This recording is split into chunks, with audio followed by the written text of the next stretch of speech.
Bonjour, bienvenue à Montréal. Dans quelques instants, sur ce circuit Gilles Villeneuve de l'île Notre-Dame sera donné le départ du Grand Prix du Canada, le 6e de la saison.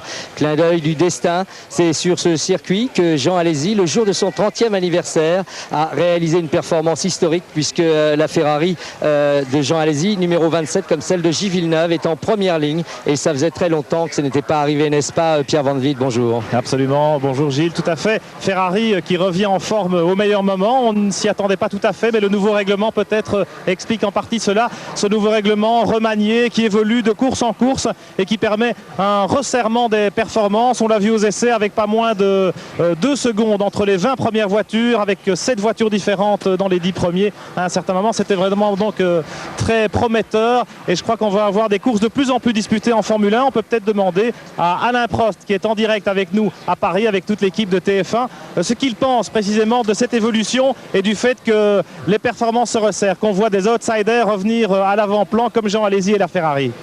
Bien, en réalité, c'est tout le monde demande ça. Tout le monde, tous les fans de Formule 1 demandent qu'il y ait un resserrement au niveau des performances.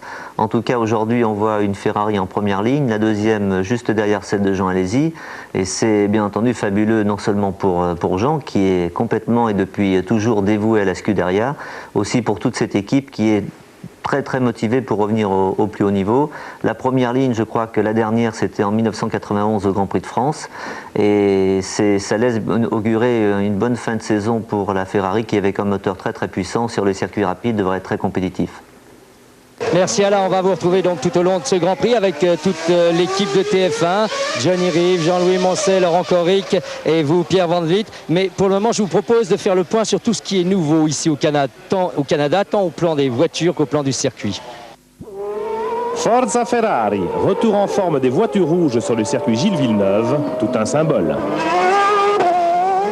Le soudain renouveau de Ferrari s'explique peut-être par l'évolution du règlement technique de la Formule 1 pour ce Grand Prix du Canada. Après l'aérodynamique à Barcelone, cela concerne essentiellement les moteurs cette fois, justement le point fort des Ferrari, avec la suppression des fameuses boîtes à air et l'obligation d'utiliser du carburant vendu dans le commerce.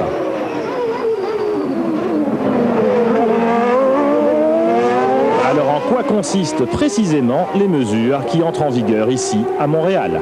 Traditionnellement, une boîte à air est faite pour récupérer de la vitesse en pression, simplement par l'effet d'un divergent.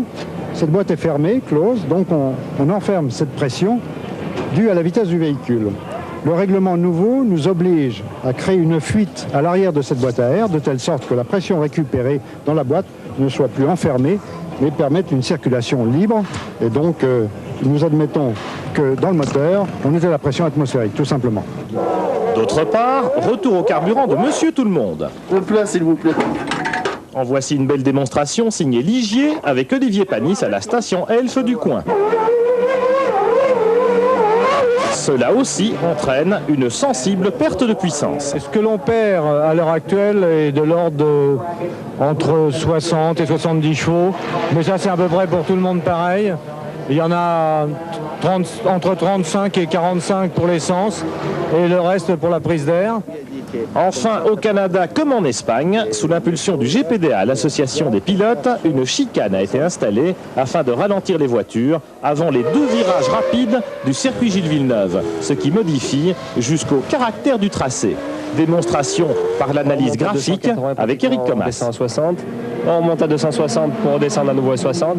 Puis c'est vraiment de l'accélération, freinage, accélération, freinage. Il faut savoir que la boîte à air, plus la vitesse est importante, plus la pression dans le moteur est importante. Donc je crois que c'est certainement un handicap beaucoup plus sensible sur des circuits comme Silverstone ou Hockenheim que ça l'est ici à Montréal.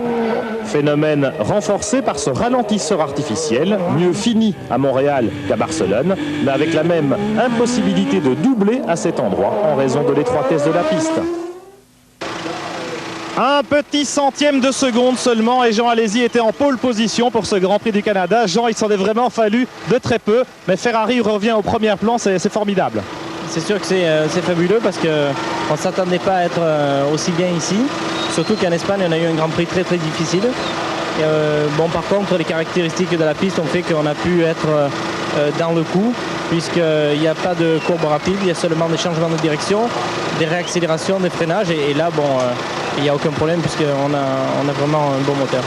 Le départ et le premier virage ici, Jean, ça va être chaud. Est-ce que vous allez prendre tous les risques pour être devant Schumacher dans le freinage? Bon, il est clair que ça va être chaud, mais d'un autre côté, je ne peux pas tout jouer sur 20 secondes de course. Le Grand Prix va être entre 1h30 et 1h15, donc il va falloir surtout être à l'arrivée. Et en plus, avec la voiture que j'ai, je suis sûr que je serai dans le coup. On a une petite surprise, Jean, pour vous, pour votre anniversaire. C'est Alain Prost, votre copain, qui est à Paris avec nous en duplex. Alors Alain, vous avez certainement des questions à poser à Jean. Oh oui, j'en ai plein, mais je lui poserai peut-être après la course. J'espère qu'il va nous faire rêver pendant ce Grand Prix. Je voulais dire d'abord bon anniversaire. J'ai vu comment tu avais conduit ces 2 derniers jours en essai, c'est absolument fabuleux, mais je crois que tu conduis beaucoup mieux à 30 ans qu'à 27, donc tu vois, il y a encore de beaux jours devant toi. Non, je voudrais simplement savoir si selon lui, c'est plus le fait qu'il soit en première ligne, le fait que les Ferrari marchent beaucoup mieux, si c'est plus dû à sa voiture qui va mieux, ou si c'est les autres qui vont un peu moins bien, notamment dû aux restrictions techniques. C'est moi. Je savais que c'était toi. Non, c'est sûr que ici, on n'a pas vraiment de grosses modifications par rapport à l'Espagne. Donc, la voiture n'a pas vraiment progressé et elle reste toujours assez instable dans les virages rapides.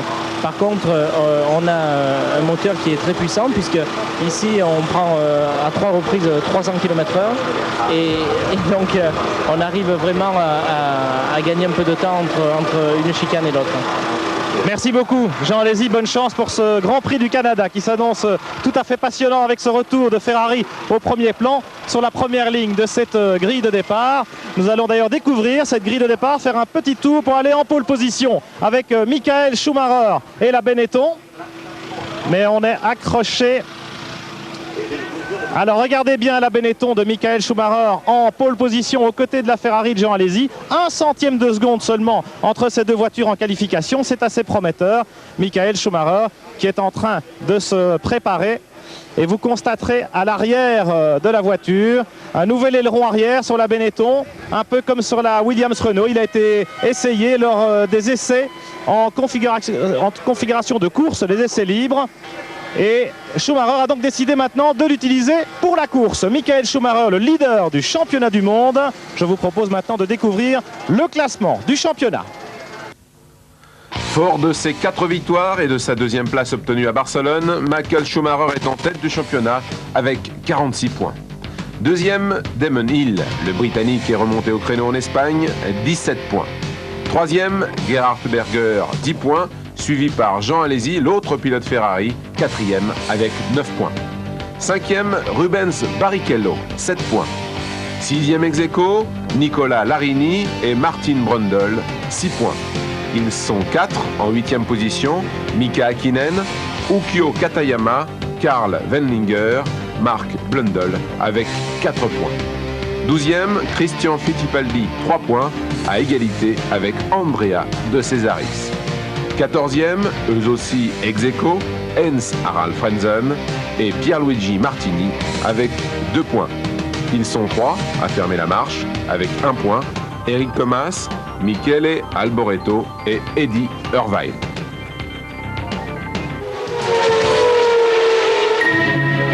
Retrouvez la Formule 1 avec Octane Delph, l'essence championne du monde.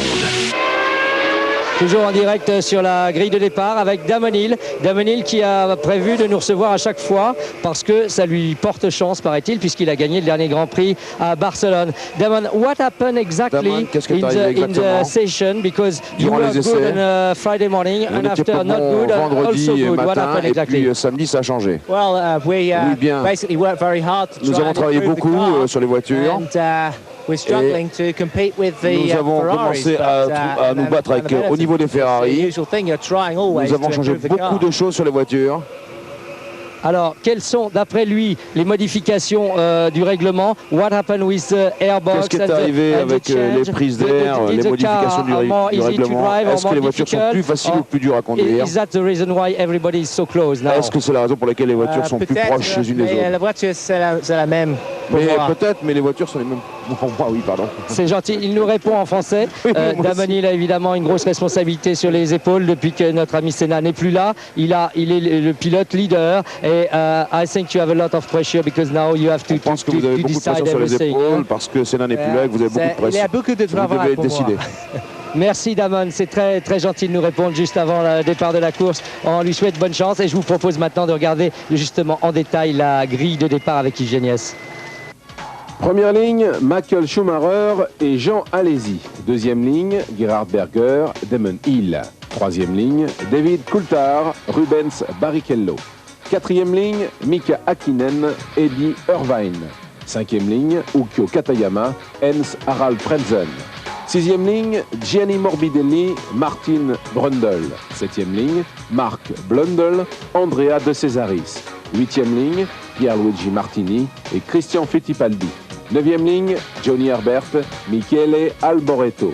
Dixième ligne, Olivier Panis, Gigi Leto. Onzième ligne, Eric Comas, Olivier Beretta. Douzième ligne, Alessandro Zanardi, Eric Bernard. 13e ligne, David Brabham, Bertrand Gachot, non qualifié, Paul Belmondo. Retour sur la grille de départ avec David Coulthard, vous l'apercevez, il s'entretient avec Denis Chevrier, l'ingénieur motoriste de chez Renault, attaché à cette Williams Renault numéro 2, une voiture dont on parle beaucoup évidemment. David Coulthard est en train de se préparer, le jeune Écossais a réussi une belle performance, 5e temps des essais, il est en 3e ligne, juste derrière son chef de file Damon Hill, et puis les deux Ferrari, vous le savez, et Schumacher en pole position. C'est maintenant l'ingénieur David Brown, l'ingénieur châssis, qui donne ses dernières recommandations à David Coulthard qui se prépare. Vous voyez ses genouillères. Coulthard est très grand et le cockpit de la Williams parfois relativement étriqué. Alors va-t-il conserver cette place chez Williams Renault, David Coulthard? C'est toute la question. Vous savez qu'on parle beaucoup du retour de Nigel Mansell en Formule 1. Eh bien, Coulthard était le pilote d'essai de Williams Renault cette année. C'est un peu un réserviste de luxe. Il débute en Formule 1 dans des conditions évidemment tout à fait exceptionnelles. Mais on parle de plus en plus du retour de Mansell. Il est question de voir Nigel Mansell qui court aujourd'hui en Formule Indy à Détroit, de le voir revenir en Angleterre la semaine prochaine. Il devrait essayer la Williams Renault à Pembrey dans quelques jours, jeudi normalement, et on devrait savoir si Mansell courra ou non au Grand Prix de France à Magny-Cours. En principe, il poursuivra en parallèle son programme en Formule Indy. Alain Prost, est-ce que vous pensez que Nigel Mansell peut revenir et peut être compétitif comme ça avec un programme à la carte? Qu'il puisse revenir, oui, je pense qu'il peut revenir. Il a certainement envie de démontrer qu'il est toujours compétitif. En plus, je connais bien le personnage sur le plan de son caractère. Le fait qu'il soit demandé par beaucoup de gens et par, je dirais, la Formule 1 pratiquement entière, fait qu'il n'est pas insensible. Par contre, qu'il soit très compétitif tout de suite, il va falloir qu'il fasse beaucoup d'essais, ce qu'il n'aime pas d'ailleurs vraiment. En plus, un programme très chargé de course Indy et Formule 1, ça va être quand même assez difficile pour être dans le coup tout de suite. Ok, merci beaucoup Alain. On vous retrouve tout de suite avec toute l'équipe de TF1 après ces messages. À tout de suite.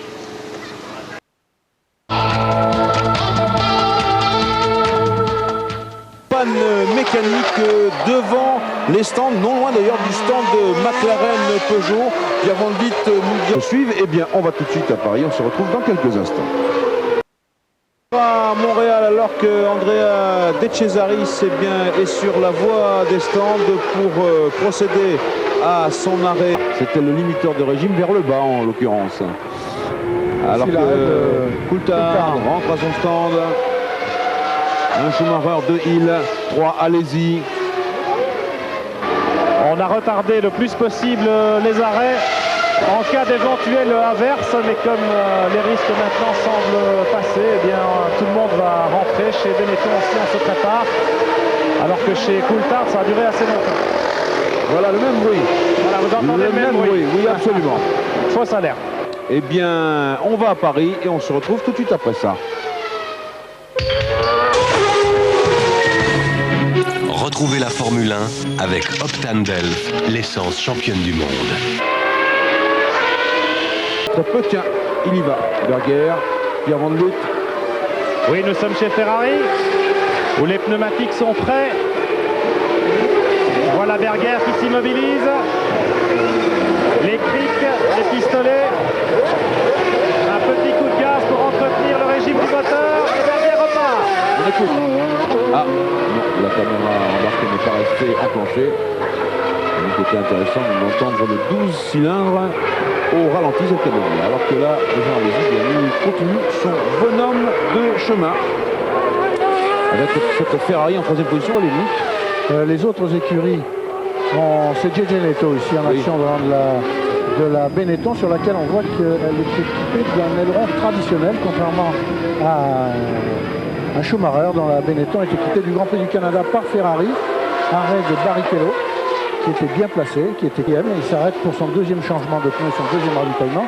Et les autres écuries se sont plaints auprès de Ferrari et même auprès de la direction de course, sans porter réclamation officiellement, que Ferrari n'ait pas pratiqué une ouverture dans sa boîte à air qui soit dans l'axe de l'entrée d'air, et en pensant que Ferrari récupérait un petit peu de pression comme ça en mettant les fenêtres sur les côtés de ces boîtes à air, alors que chez McLaren, chez Williams. C'est vrai que c'est un circuit très dur, notamment, on a parlé des freins, mais même au niveau des moteurs, ces dernières années, beaucoup de casse moteurs et boîtes de vitesse. Et cette année, beaucoup de voitures finiront apparemment le Grand Prix. Donc c'est très intéressant. Les deux Ferrari sont là, les deux Benetton, les deux Williams-Renault. Et pour la suite, eh bien, il faudra penser uniquement à la performance et ne pas penser que des voitures... Depuis le début de l'année, je vous disais tout à l'heure que moi je n'étais pas un grand fan. La preuve encore aujourd'hui, Damon a doublé Jean Alesi dans les stands, c'est-à-dire en s'arrêtant, en faisant un arrêt au stand un peu plus rapide.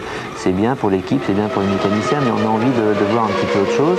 Mais par contre, sur le plan tactique, et notamment en parlant de McLaren, on voit que McLaren s'arrête toujours plus souvent que les autres. Et c'était le cas à Barcelone et encore ici. On n'a pas l'impression que s'arrêter souvent, c'est une bonne tactique. Surtout depuis qu'il y a cette limitation de 80 km/h dans les stands, parce qu'on perd beaucoup de temps. Et tous ceux qui sont arrêtés deux fois plutôt qu'une aujourd'hui, notamment Berger et Hakkinen, eh bien, sont pénalisés comme ça. Et 6 Fittipaldi, Alain Prost, voilà le classement. Un mot de conclusion sur ce Grand Prix.